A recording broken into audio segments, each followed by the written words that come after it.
Despite expending tremendous resources on ongoing counteroffensives in the south and east, Ukrainian officials on Wednesday talked about how they continue to prepare the northern border with Belarus and Kyiv itself against the potential for an attack.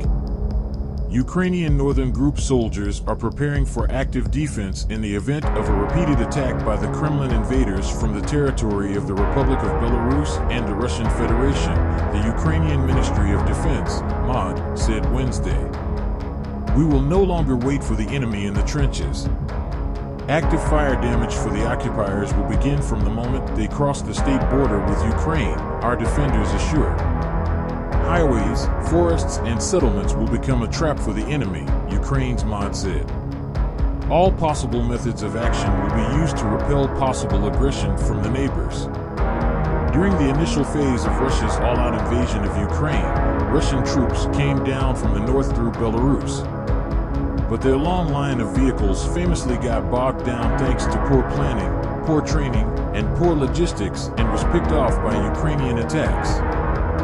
More recently, drone attacks have been launched against Ukrainian cities from Belarus. Still, though an attack from the north seems unlikely, Ukraine is unwilling to chance having any such incursion get as far as it did in February.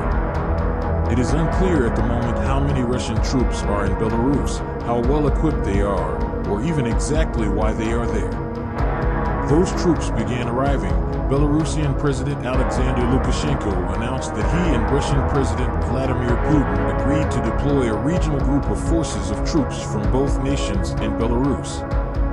Lukashenko called the deployment a response to NATO provocations on the border, the formation of sabotage units staffed by Belarusian immigrants, and Ukrainian plans to attack Belarus. But it should be noted that prior to its full-scale invasion of Ukraine, Russia had troops in Belarus as part of massive training exercises. But at least some of those troops are mobilized reservists who went to Belarus to train because of a lack of such opportunities in Russia, the UK Defense Ministry said last week. While initially thought that there were close to 10,000 Russian troops sent to Belarus, Ukrainian Major General Kirill Budanov, head of that nation's Defense Intelligence Directorate, GUR, told the war zone on October 28 that the real number was less than half of that. "Only about 4,300 servicemen are there," he said. "And they are very limited. That grouping is very limited in heavy weapon systems, and the majority, about 80% of the grouping, are mobilized personnel." A good deal of Belarus military equipment, meanwhile, has been shipped to Russia to make up for losses in Ukraine.